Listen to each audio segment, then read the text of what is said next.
And she said, you know when you go through a train or in a tunnel or something and you hear this, like your head, she said she felt that, heard that, and then had this excruciating pain in her brain. I actually just lost one of my closest, oldest friends. She was hit in Vienna with Havana syndrome. About a year later, developed some stage 4 mystery, weird cancer out of the blue. Fluke that they caught it. And she just passed away about 2 months ago. Yeah. So, but the government needs to do better. You know, with her, for example, her name was Zoe. With her, she's this amazing human who, she was class 11. She joined the CIA, September 11th. Oh, wow. She was class 11. She worked for 21 years all around the world, working on some incredible operations, was quiet. Nobody knew she existed, never got married, never had kids, sacrificed everything for her country, right? And then she gets hit with this while she's in Vienna. She's stationed in Vienna. And the support that she received was not as good as it should have been. Yeah. And in fact, there's a campaign right now to put a star on the wall for her at CIA headquarters because we, and Jim Lawler's one of them, we believe that without this Havana syndrome, whatever this, RF or microwave radiation energy weapon or whatever was used on her, we believe that contributed to her demise. And we think that she needs to be honored on that wall. Because if she wasn't in Vienna, if she wasn't doing her job, that wouldn't have happened to her. Where do you think this stuff is coming from? Because, and also, this is such a strange conversation. Like, to me, when I first read about it, I'm like, unfortunately, I'm like, makes sense. Like these are the kinds of things people are working on. Yeah. But there's literally this whole thing where people are like, oh, it doesn't exist or whatever. It seems to me like it exists. It exists. It exists. So where's it coming from? I don't know. I'm clearly a nation state, right? This is not fake. I know the news has come out and said Russia. Surprising? Not at all. Are they in collusion with anyone else? I don't know. But the fact that there are hundreds and hundreds of people, including family members, who have gotten zapped with this, we need to do better. I mean, it was in front of the White House. Like, it happened in front of the White House. Yeah. When? Really? Yeah. I didn't hear about that one. A couple years ago.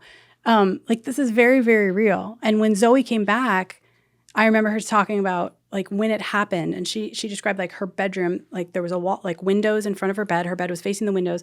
And she said she was getting ready for bed. And when you're like, you just get in that comfy position and you're like, that's it. You're going to fall asleep in that position. She said she'd just gotten, like, in the position. And she said, when you go through a train or in a tunnel or something and you hear this, like your head, she said she felt that, heard that, and then had this excruciating pain in her brain. And she grabbed her phone was on the nightstand. She grabbed her phone. She said she screamed and ran out of the bedroom. And she said as soon as she left that bedroom, it stopped, right? They can only get you with the windows or whatever the parameters are. So as soon as she got off the X, so to speak, it was over with. But when she came back, they were doing all these crazy brain scans and all this stuff. And she had, like, blindness in one eye. Like, she had, like, lasting issues that did not exist before this happened. So, but when she left the room and it stopped, like, that sound and that feeling stopped. Everything stopped. But then when she, like, came to. She was jacked up. Yeah. Yeah. Right away. This stuff is very real. Yeah.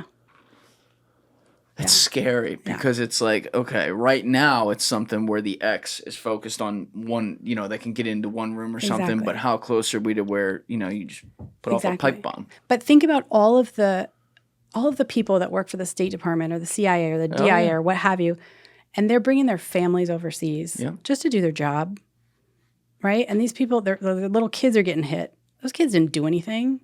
Like, stuff like that, that's what makes me mad. Like, we can do better.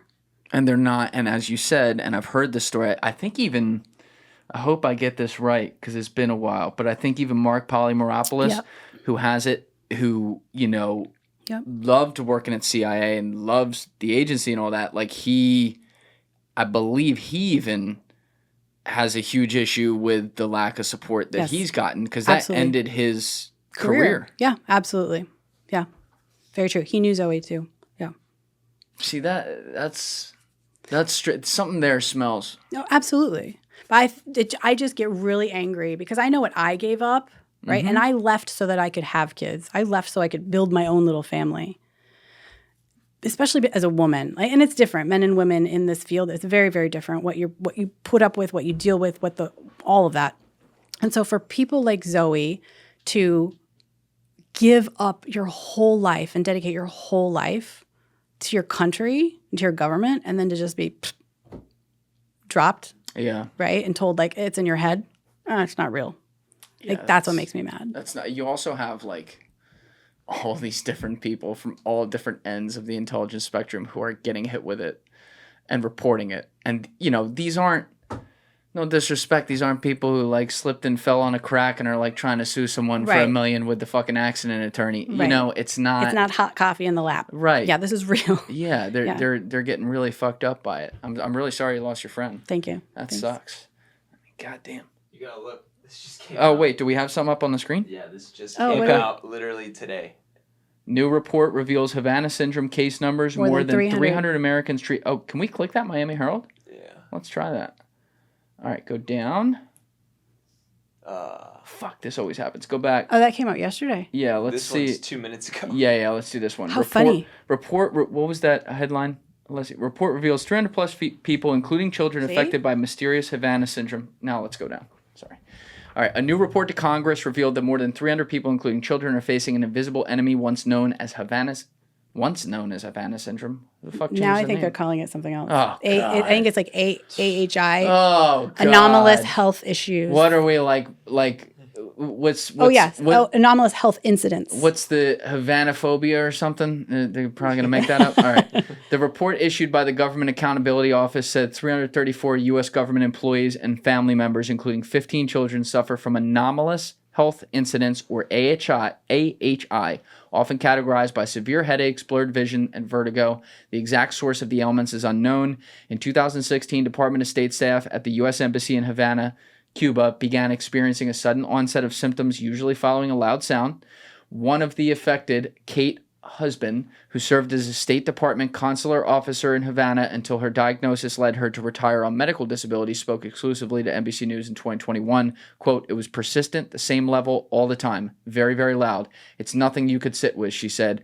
On our right was another embassy family, and then the people on our left and across the streets from us were both Canadian embassy employees, and in the end, all 4 households were diagnosed. She has been diagnosed with, quote, "acquired brain injury related to a directional phenomenon exposure," unquote.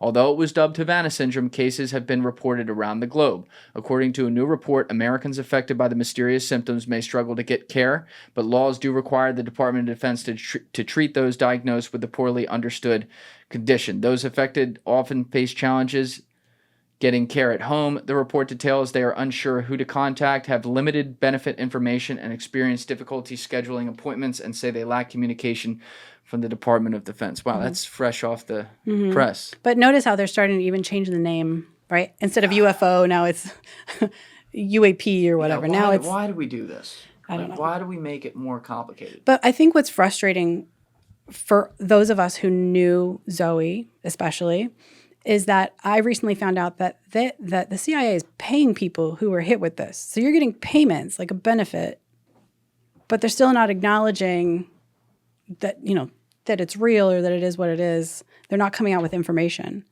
So that's what's frustrating us. Yeah. Thank you for watching the video, guys. If you haven't already subscribed, please smash that subscribe button and check out this clip's full podcast episode by clicking here or in the description below.